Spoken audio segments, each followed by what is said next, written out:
at noon. We only have 3 noon games that are going to have any like real playoff impact. The real interesting window hits in the 3:30 and then the late window.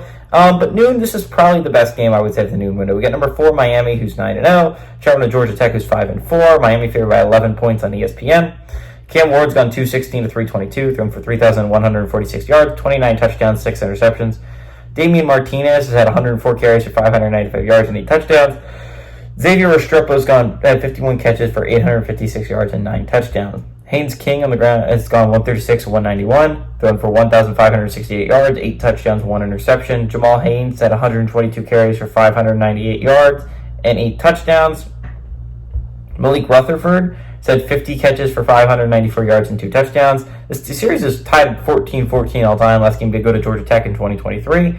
Miami has won 2 of the last 3 times, though, and Georgia Tech has not won at home in this one since 2018. 5 of the last 6 have been one-possession games. Mario Cristobal and Brent Key have played each other twice so far. They're each 1-1, obviously. Mario Cristobal won the first one. Brent Key won the most recent one. This game has the possibility of being really kind of interesting. And here's my argument why. I think it's a little bit interesting here. Is Georgia Tech might get Haynes King back. And Haynes King has been a massive missing piece so far, right? He got hurt in the UNC game. That was a game at that time was still impactful. Haynes King is such a massive part about what they do offensively, and without him, they've been really kind of lacking on that side of the ball.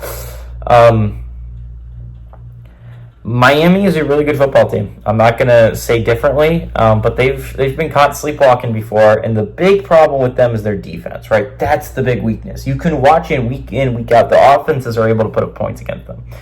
And Duke's offense wasn't like lighting up stat sheets in games prior, right? And they looked unstoppable against Miami's defense. Miami's defense can cure almost any offensive woes.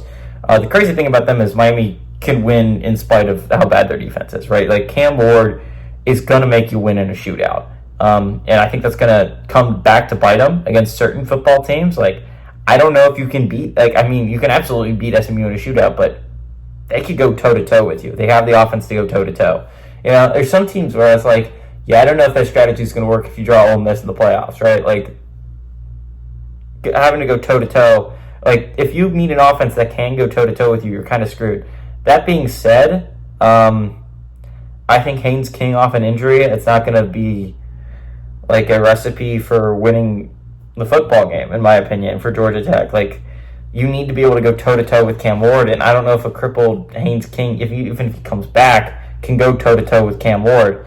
I think a lot of people are going to be, it's like an obvious talking point to bring up. Last time these two teams played, it was a kind of crazy ending. Miami blew one of the most dumbfoundingly stupid ways to lose a football game.